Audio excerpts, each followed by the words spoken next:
that make sense Yeah, the second totally. time I tried to Yeah, I say it? mean, if you Yeah. think about the song California Dreaming, that, Yeah. was part of the Summer of Love, that is, I think, what most people would probably first think about. They'd think about either the Summer of Love or they'd think about getting rich and famous. But those, the Summer of Love is hearkening back to a much earlier view of the California dream that was, kind of agricultural, pre-industrial in some ways, and had much more to do with just what a beautiful Yeah. landscape this state is and how it was still available. And you could come out here and you could get an incredibly beautiful plot of land and take care of yourself.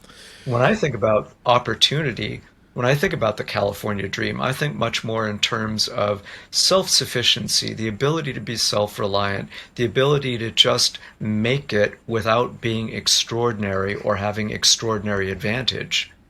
It's so funny because I think had we not been having this conversation, I would think exactly the opposite. I would think, oh well, California is so sure. We would all love to live in a place where the weather's always good and the scenery's beautiful and all of the things. But how the hell are you going to live there? Because you can't afford it, and the only way that you're going to do it is, and if you move there from Texas, then you got to get used to a whole different set of rules about things. And how's anybody going to how's anybody like to in my mind it's like you have to have the the exceptional situation. You have to be in some special situation if you want to go there. And what you said was the opposite. Well, I mean, I think both points of view are right. The reason Antioch is branded around opportunity lives here is because it is unique and because everything you said is true in the rest of the Bay Area. It's not true of the rest of the state. It's not true everywhere, but it would also be really disingenuous of me to say that today it's like it was in Steinbeck's time. It's not true that you Sure. can Yeah. move Yeah. to the Yeah. Central Valley and just sort of homestead your way to success. People in Central California they're having a really tough time. One of the Yeah. reasons that there's so much energy in the Republican Party in Central California, I don't think it is philosophical. I think it's practical. I think it's because it's a very hard place, and for many folks in many lines of work, feels like an overly regulated, overtaxed place to do what people want to do. And that's very different from, the California Steinbeck wrote about. But I want to pick up on another thread Yeah. Yeah. in what you said. I think there's a megaphone effect Mm. today that's very different. So when you hear about California, where are you hearing from? Most of what you're hearing about is coming from the Los Angeles basin in the Right. form of media, and it's coming from San Francisco Bay Sure. Area in the form of tech. Right. When my grandfather moved to California from Texas, he moved because his mother's sister had moved out here and she wrote a letter talking about how nice Campbell was and that they should maybe leave Round Rock, Texas, which was pretty Mm. hard, and come to the orchards in Campbell, which were really nice.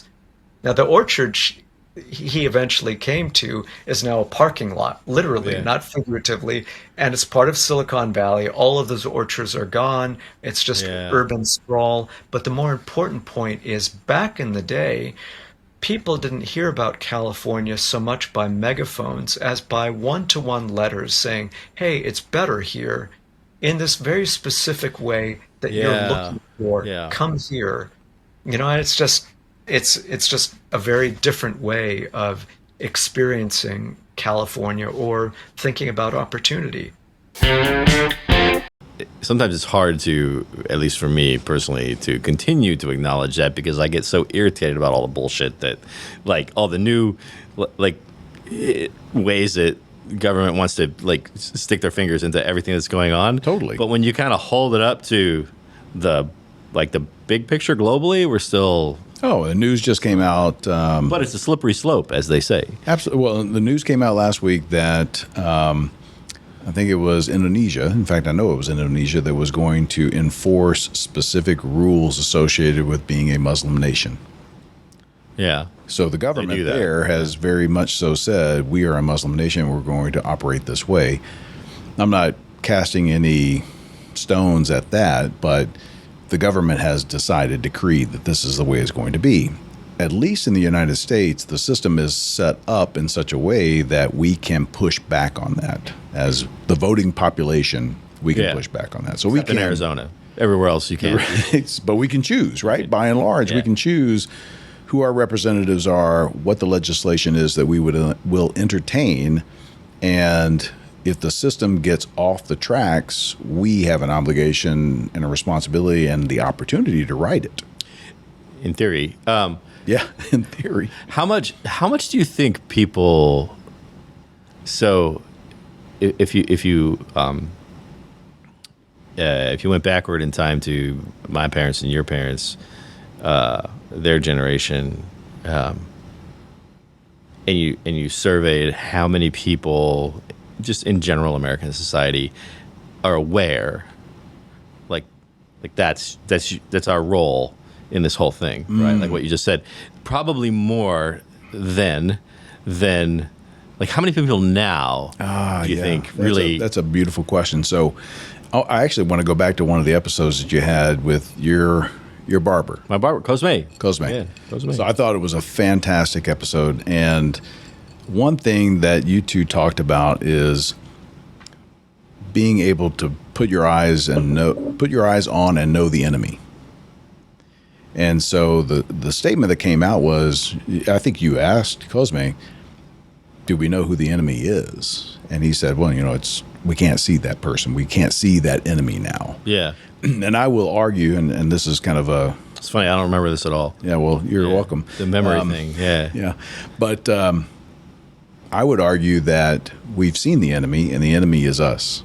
Yeah. That's an old statement. But in fact, I would say that in order to save the dream, title of the podcast, Right.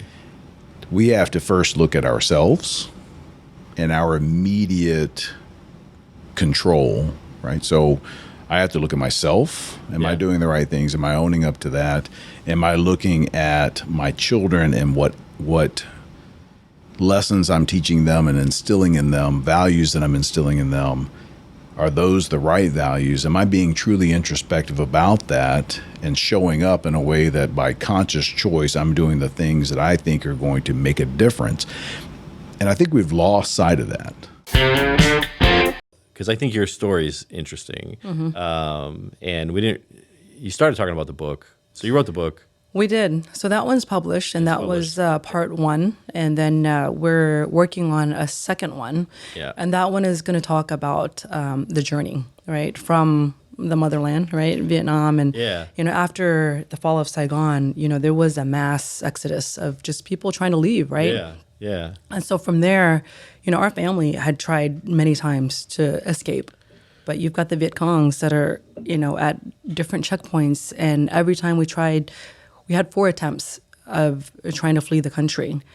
And so has everybody who's come here for this is funny because I know lots and lots of Vietnamese people, but is everybody still escaping? How's everybody getting here? I mean, it's a lot more open now, right? But but even in the 80s, you were in the 80s we were having to leave, right? And we were having to leave quietly. Right? Because if they caught you, and they knew this is what was happening, and people that had some savings and had some money, that's what they were doing. And they were like, we can't stay in a country that's going to be communist, take some of our rights away.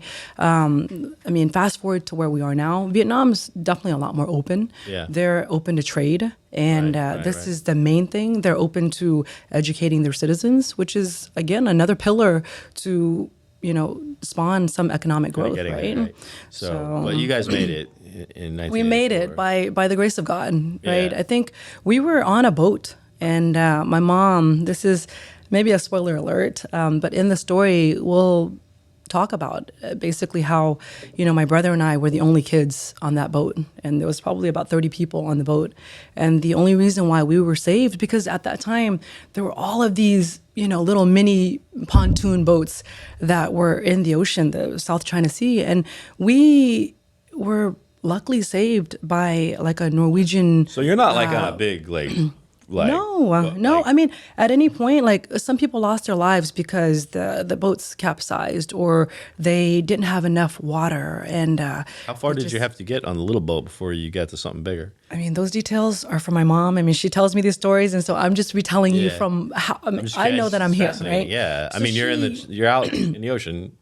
Exactly. And she said that the reason why we were saved was because the boat captain was like, woman, put your children on your shoulder and, let them, see us that we've got women and children and they might have a little bit of mercy and come and save us, right? Because again, we're just a bunch. We're a dime a dozen, a bunch of boats and so a boat stopped and we were picked up, right? And this is how we ended up in Malaysia, not in Indonesia for a few months before they processed all the paperwork so that we can come to Houston. Right. So I remember Houston vividly in '84 because it was August 3rd, right before my fourth birthday, that I had arrived. And that's what it said on my resident alien card. Yeah. And so I'll always remember that. And there's pictures so of when. Wow. Yeah. But you remember it. I remember, but I mean, sometimes some things just impact you so much. That you remember. Sure. So I personally would want the freedom, and I try to. There's this thing called the Stanislavski method. All right, so for your intellectual viewers out there, the guy who created what like modern day empathy is all about, when you put yourself in somebody else's shoes, is this psychologist called Stanislavski. But so I try to put myself like, if American had a despot dictator in power, I'd want to flee with my family or fight, right? But if I felt like fighting for our freedom for a revolution wasn't sustainable or winnable, I'd want to take my two young kids who aren't old enough to shoot a gun yet. I'd want to get on a boat and go somewhere better. Yeah. And when I got to those shores, I wouldn't want anything except the freedom to go try to rent an apartment or even live on the streets, right? And wash windows or whatever I had to do to make a living. So I try to put myself in their shoes, but I also wouldn't want anything in return from the government. Like, you don't owe me anything because I fled my own country to come to yours. You don't owe me anything. Just let me be. How do you know that's their perspective? Do you really feel like they are feeling entitled, or do they feel like they're just escaping? But I'm not generalizing now. You are. Countries, right? I'm not generalizing. Yeah. I'm saying I don't know what their I don't know what their perspective is. I'm saying what our policy perspective should be is like, hey, come one, come all, no free shit. That's what I'm saying. And it's okay, right? I think I'm not in disagreement about that, right? I want people to feel like they've got to go through and do the right things, just like anybody else does, right? Going through, and if you feel like you really need benefits, at least for the initial moments of trying to settle in and figuring out your way, like, I mean, this happens, right? We were on food stamps, right? And we were. But you applied for them, and I'm not saying there shouldn't be. I'm not saying there shouldn't be a program to apply for it, right? But you shouldn't automatically, because you crossed the border, and I don't know, be entitled to anything. I don't know if people are assuming that necessarily, right? They just. I think so there's like two different kinds of free shit, right? So there's like, hey, like I just got here. And I'm freezing cold and hungry. I could really use like a blanket and some food. That's right. That's good. But the whole like put me up in housing and like as a way right. Of well, I mean, you're right. I definitely don't agree with how some of these hotel, like in Manhattan, for instance, the mayor was putting homeless people into like blocks of hotel rooms. Yeah. And stuff like that, right? Which I heard about. And I was just like, that's crazy. You take these kids on these international trips. Mm-hmm. So, like, what happens when they go there? It's really interesting because what do you see happening? What I see is them. It's almost like a light bulb moment where they get it. It's like, oh, okay, yeah. Oh, I see now that that in this country we live this way, Right. but over here people live like this. And I also think one of the things that I try to get them to understand is how very fortunate we are to live in this country, Yeah. because we have exponential wealth in this country compared to a lot of other places. Yeah. But our culture is also driven by different things. You know, you go to Europe and people don't watch TV the amount that we spend in front of the television. Right. At all. They watch a lot of American TV because they don't produce the kind of TV that we produce here. Well, they only do like 6 episodes in a season, and then it's over. It's So, over. When are you going to watch? Right. Yeah. You know, when you go to France and you go out if you go out to dinner for an evening, that is the event of the evening. The whole, yeah. That is the whole evening Right, because it right. takes hours Right. to get through all those courses. And that in of itself is an event. We're here for us to go out to eat is just a portion of what our evening might be. Right. Well, and we go out to eat just for just because that's just how we get food. That's just exactly. That's how we get food. Yeah, yeah. And you know how we all, especially here in Texas, we have elbow room. I mean, our houses are large. yeah. They're spaced far apart. You know, you go to Europe, and I have this happen even for me. You know, by the end of the 30 days that I may be there, I'm starting to feel a little confined. I need a little elbow room. Yeah. And I remember the first time I stood on the sidewalk and looked at a cafe in Paris and thought, I don't even know how I'm supposed to get in there to sit in that chair. That's all the on the side, all the tables lined up and the chairs, and I'm thinking, and there's people sitting here and people sitting here and people sitting there. And there's an opening right there, and I thought, I don't know how the hell am I even supposed to. But then. But you do. You Like, do. You just sort of like do just this thing shimmy where you and- get and- through, which is well, we're not and used to doing that. We're here. not used to that, and they're very used to bumping into each other and pardon me, and you climb all over and whatever. They're used to that. Where that's that kind of crosses our boundaries a little bit. Like if you're if you're in church and like somebody's got to get out the pew because like it's a really awkward situation. It's like very like, awkward. Do I go this way? Do I stand up? Like what do Exactly, I like? exactly. And try we cannot touch each other. And, right. And if I'm the one that's trying to sneak out, right? Like I have to. You don't want to like. Touch anybody. And do I go like with my front facing the people, or do I go with my back? Like, do they Yep. get to see my butt go by, or like what's Yeah. like what's yeah? In What's Europe, the protocol here? They don't I worry know what about the any of protocol that is. No. in Europe. No, at all. no. And they're all bunched together, and they're very used to it. And one of the things, I have not been to any of the Asian countries, and that it's a goal for me because I'm one of those people that my personal bubble is kind of big. I'm like, nah, back up, Jack. But I want to go over there where they literally are Yeah. on your six all the time. I mean, Yeah. they live on top of each other, and they live with many generations in one small apartment. And I'm very intrigued by that. In the business world, we accept this problem of scaling as a given. Scaling is difficult. Scaling is hard, and at a certain size, it becomes untenable, right? So why do we not? But when it comes to government structures and organizations, we seem to forget that things work better when they're smaller. Lean and mean. Yeah. So Oh, we don't forget. It's just these. Now it's a monster, and it's hard to control it. It's got yeah.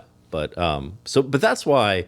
So when it comes to the global free market stuff, the reason why I kind of tend to think, and some of the events that have happened in the last couple of years point at this, I tend to think maybe it's better if you guys stay over there and figure your shit out, and we'll stay over here. I don't necessarily mean in little tiny pods, but let's not try to turn the whole globe.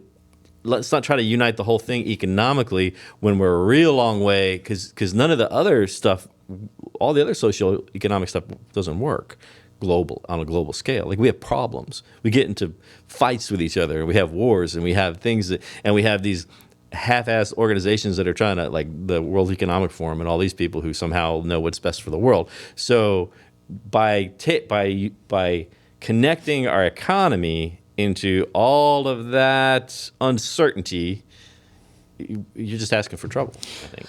Well, trade is either good or bad, so you can't have it halfway. So let's take your solution to its ultimate state. Yes. You and I are not allowed to do any trade with anybody. So now I've got to raise my own food. I got to make my own clothes. I got to build my own house. I got to drill my own oil well. That ain't good. The whole point of the modern economic system is whoever is the most efficient should do it. But are the only two options either everybody drills their own oil well or the entire world is interconnected economically? Like, is there nothing in the middle? I'm just saying, if an idea is good, it's good, and I think it is.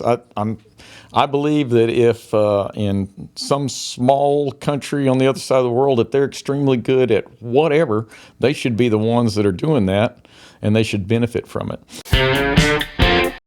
But all of that is a very different philosophy than, like, the system or the government needs to like turn the dials and spin the wheels to try to cause everything to come out a certain way for people. Which, I don't think the government needs to do anything. I think the less government, the better. yeah, I'm with you on that. Yeah. But there's a lot of people who, like, that's what the argument is about, right? Like, the argument is kind of in the public square. The argument is, well, the government should be doing this or shouldn't be doing that or this. But I've yet to have anybody come, like, everybody who tells a story about people who have done well in some regard, like, it's always because of something they did for themselves, or the church helped them, or somebody helped, or like something. It's always at that grassroots level. So I was having lunch with a client of mine the other day, and he successfully owns a company, a couple companies, but his main one's a construction company. And we were talking about PPP, right? The money that they got, and we were talking about the current That loan economy that you don't have to pay back. Yeah. And so, and he even stated that he himself, right, in his company, they got comfortable. Yeah. Right. They got comfortable. He saw a lower level of work, right, even on himself, meaning he woke up with less hunger because they got really good for a little while of asking. The government kept saying, hey, let me give you some money. And they were like, sweet. Yeah. And then they were like, hey, you can get another round of PPP. And they're like, sweet. And so I know where you're going with this. Got in this big habit. And so here, but by less so, hungry, you mean less business hungry. You don't. Yes, less business hungry. Yeah. Right. Like his drive. I mean, here's a guy who is already wealthy, right? Yeah. But he still woke up hungry every day, and then he got offered free money, and he said, "Well, I'm going to take that," and he got lazier. And it's crazy how fast it happened. Just like that. Yeah. So if you take that all the way to that level, to a guy who woke up and never felt like he had enough, to all of a sudden you hand him free millions of dollars to put into his company bank account. Not that they wasn't qualified, because they obviously he's not going out and spending on like Lambos and stuff. I mean, he used it for the company. It was needed to weather the storm, right? God knows nobody knew whether your business was going to thrive or not. We bounced back out of that relatively quick, and I don't know if that could have happened without pumping that money into the economy. But my point is those government checks came, and people acted different. Even successful, entrepreneurial, It's a real capitalistic individuals who own $1 million companies woke up that day and did less because they got a free check. Motivated and less. So So again, now listen. Yeah. There are people who need that government help. Right, there are people who, in my opinion, they're in difficult situations, and they're in situations that perhaps they grew up in, and they can't, for example, people that are on Social Security, people that are on Medicare. I mean, there are people who are in really tough situations that I absolutely feel like we should provide support for, but to create the expectation that when shit ain't working right for me, don't worry, the government's got me. Right. Like, that's a really dangerous place to be, in my opinion. It's like this attitude of and kind of what we were talking about earlier, when somebody, like, if somebody needs to help this person, somebody needs to help that person. But what I feel like our country's run into, especially since COVID, is a sense of entitlement instead of, kind of picking yourself up by your bootstraps, or at least going out and putting 80 to 90% effort into something. And then maybe the one saying my dad always raised me on was, you'll get out of it what you put into it. Yeah. And nobody puts Yeah. People stop putting effort into things. Yeah. And it doesn't help when I think the entitlement issue has really changed the name of the game of the social climate that we're in right now. And we also have to acknowledge that there's generational shifts that are happening. There's a little bit of a nuance, though, in what you said, which I think is good. Because on the one hand, you have this notion of a work-life balance, which is more of an entitlement kind of thing. Like, I want you to make sure that you only, like, don't give me more work than I can do without infringing on my work-life balance, right? Which is, and what you said is, like, you never said I'm not working my ass off. Yeah. Right. What you said is I'm working to get the lifestyle that I want. Right. And you do whatever it takes to do that. Yeah. And then right. But do you ever think you should be like if you asked me for advice, I'd give you some advice on what you're doing. Yeah. I mean, I think it just comes down to people's values. And I think everyone has slightly different values and what's important to them. And it shifts with our age groups. A lot of people in their 20s, they're doing college, or they're working hard, or they're dating, or they're going out and they're bar hopping every night. Or maybe you realize you're more introverted and you want to stay home. It's like, I think it just kind of depends on the lifestyle they want. The only thing that ever bothers me is when young people don't take responsibility for the situation they're in and don't realize that their life is because of the choices they made and the habits that they have. So it's if you want to have my situation where you have a good job, you have the work-life balance that people want, and you have to put in a certain type of work to get to that point. You're not just automatically, That's can't crazy just ask talk. for it. Why? Yeah. That's crazy talk. And I know the crazy thing is that I am young and I'm very content at a young age with the job I got, but it's because I have a unique skill set. I'm an engineer, degreed on paper, but I also have people skills. And that's something you can't always teach engineers. So am I lucky? No, because I worked really hard for the engineering degree, but you have to have something that makes your skill special if you want to have a cushier job at a younger age. And some people don't have that, and they don't want to work the extra hardness that they have to work to compensate to be in a better position. And that's fine. But the only thing that ever annoys me is when people complain about the job they have, but they're not doing anything to change it. Why is there so many people in the world today, and all not just the screaming activists that are doing crazy things, but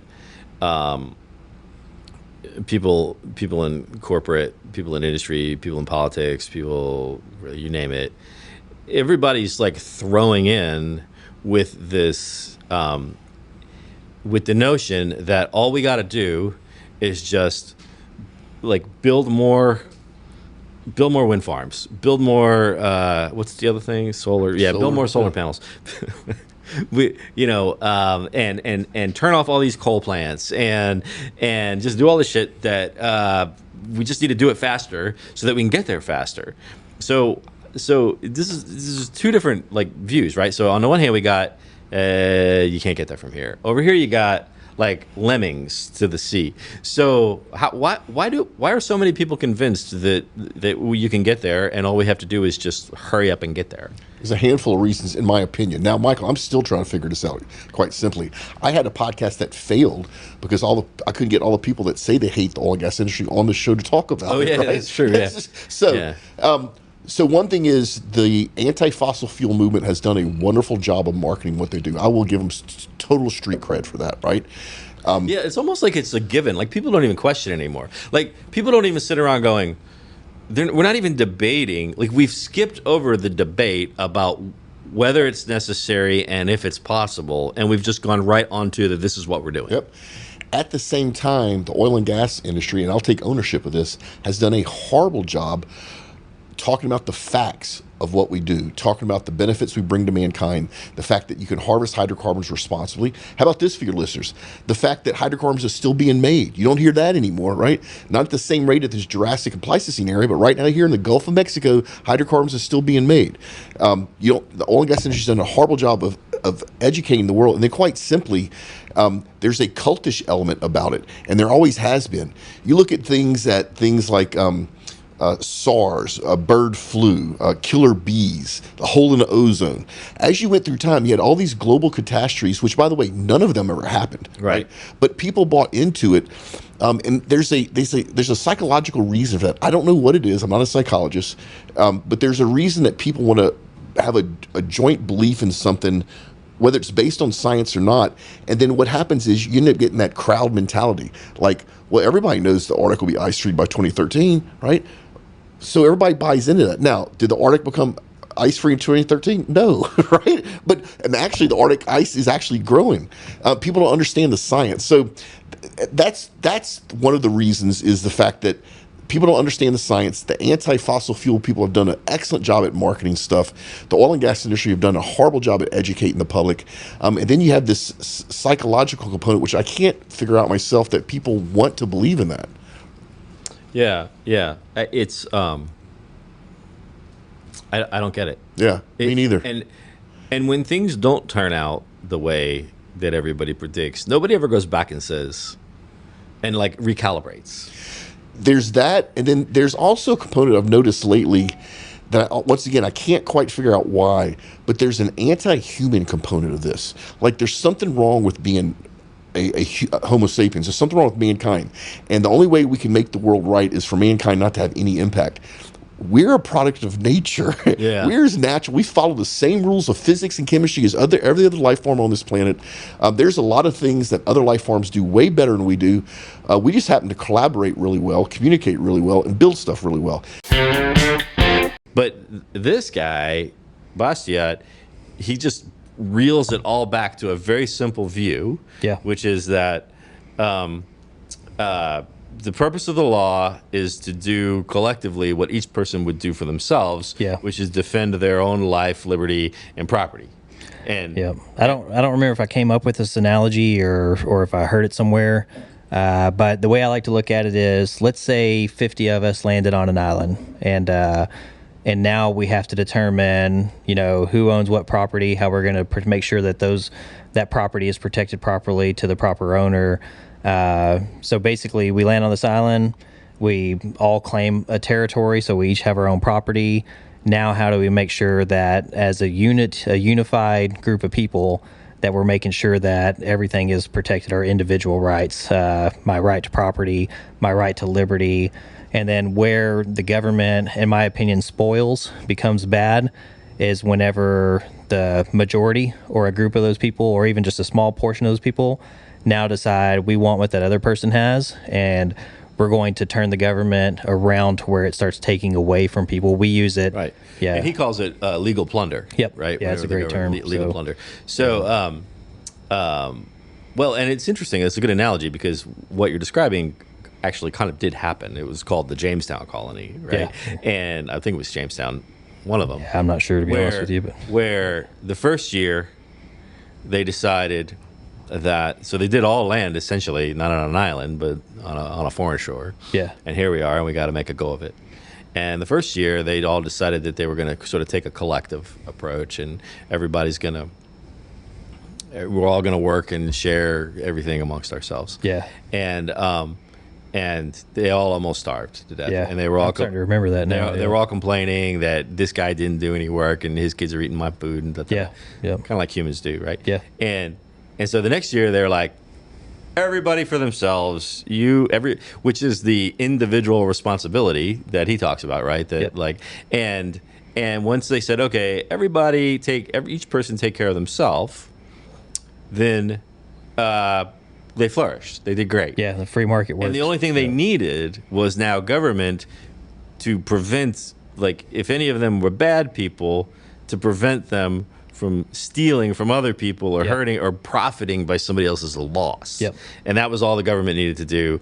And that's what Bastiat calls the law, which is the law is justice, which justice is really the negative. Justice is the lack of injustice, right? Yeah. All the law needs to do is what you and I would do for ourselves, which is defend our life, property. Yep. I just wanted you to know that I was paying attention when I read the book. Yeah. So that, like, that's radically simple thinking. Yeah, and our founders copied it in the Constitution.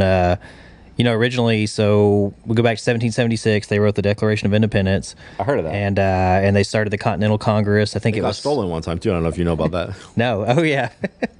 Oh, Nicolas Cage. But so around 1775 was the first Continental Congress that they formed together. Right. Basically, it was not a recognized government because they're basically usurping however you say that, the king's. They're usurping the king's authority and creating their own government and getting together saying, hey, here's how we're going to operate. 1776, they wrote the Declaration. Thomas Jefferson mainly wrote it.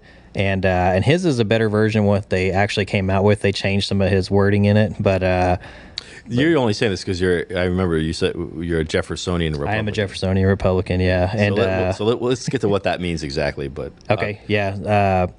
But, they had the Continental Congress meetings. We actually had, I think, 8 presidents before George Washington as far with the Continental Congress. And then they eventually come together at the Philadelphia Convention. We now call it the Constitutional Convention. Mm-hmm. And they debated, I think it was for months, or I can't remember how long it went, but basically like, hey, here is what we're going to decide is what government looks like and the proper roles it has. And they created a federal government, which means that government was limited to only what was in that, what I call the contract in the Constitution, and it states here's what the federal government can do.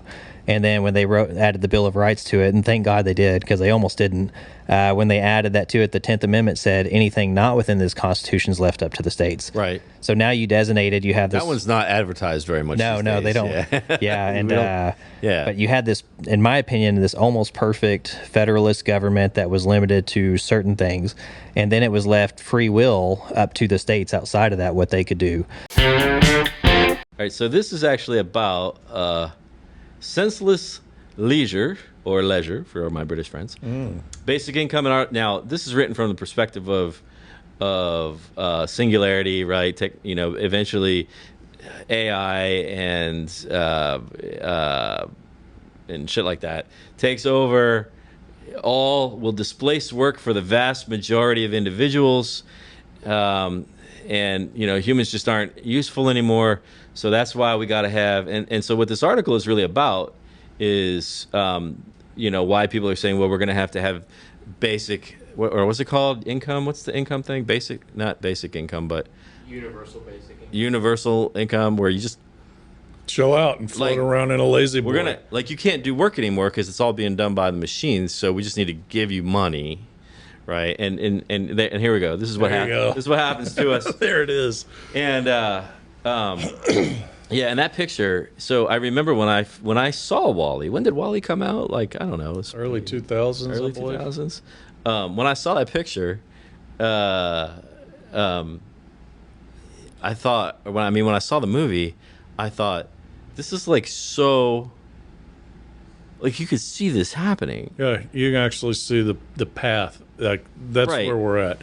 Now, will we be floating around in spaceships and visiting planets? And I think it happens way before that. I mean, we already got people floating around on lazy boys. It's just all day. If you all look at day that, not doing anything. you look at that picture, and those are basically iPads that are in front of their Yes. face, right? Yeah. Like, and if you remember in the movie, they don't even. And this came up on a recent episode where I mentioned this, and who was it, Trev, that like squealed because she was like, "I've been saying the same thing about Wall-E." I think it was Blair Lee, but Yes. yeah, it was her. You can see it, right? Like they don't even know that there's a pool, a swimming pool. They don't even know there's a swimming pool because their whole world happens here. And when they talk to each other, they're talking to each other through the screen. Yeah, like we're there. we're there. We're there. The only difference is we're not necessarily sitting next to each. Now I don't know because I see a lot of couples in restaurants, and you see them and they both got the phone, right? And you wonder, like, are they talking to each other, like, on the phone? Sometimes I will text my wife during it because that's the only way I can get her to actually see, hey, I'm here. This is your husband. I'm across the table from you. Can you put the damn phone down? 16, 17 years old, 18 years old, Yeah. lack of ambition, Yeah. lack of what are you going to do with your life? Yeah, that's a weird thing I don't understand. I'm still having a hard time as a Yeah. parent wrapping my head around that. Like, I felt like I grew up in a neighborhood and a place that even, I mean, it wasn't well off. We weren't broke by any means, but, you know, pretty middle income, you know, pretty basic Houston suburb, if you Right, will. right. But like, I felt like everybody around me wanted to be somebody and do something and had, you know, big dreams about like, hey, I want to grow up and be this or chase, you know, a lot of it was built around athletics for me because that's the environment I was in. But even then, like everybody had goals and ideas of where they wanted to go. But now, you know, you do run into a lot of kids that just don't have it. Like what do you want to be when you grow up? I don't know. Like, yeah, like they don't. And you're talking about now. You ask a 13-year-old boy, what do you want to be when you grow up, and whatever he says, you can figure that's not going to be it, right? Yeah. With the exception of those ones that really have a really like a hook on something, but most of the time you're going to change your mind 50 times. But by the time you get to be like, I remember like when we were, you know, we're seniors in high school and people are talking about where they're going to go to college and what they're going to major in. And of course, everybody changed their major 3 times after they went to school. But the point is that, like, you were thinking about it. Yeah. You were still stupid and you didn't really know how the world works. Yeah. But, like, you were thinking about that. And now, from what it seems like, and I don't have teenagers in my house anymore, but some of the things that I was reading, it sounds like this guy in the article that we looked at first, that moved back to Somalia, like the boy was basically just like all he wanted to do was smoke pot and play video games all night long. Yeah. And that was it. He had some ambitions about being like a fashion designer and some other stuff, and that drove his father crazy because his father was that's part of the problem. Yeah. I'm always coming back. I give kids the benefit of the doubt. I do think in so many instances they're products of the environments and the adults around them, and so I think there's a certain level of, you know, standard and expectation that I have as a parent that I'm not willing to let go of. Mm-hmm. But at the same time, what I've learned as my kids have gotten older is that I have to broaden my view of what success might look like for them. Mm-hmm. And that's a good point. You know, you talk about, he wants to be a fashion designer. Well, what's wrong with that, right? Nothing. Whereas before, you know, 50 years ago, you're not going to be a fashion designer. You're going to go to school and become a lawyer or a doctor or a teacher, you know, all the things, the respected profession, you know.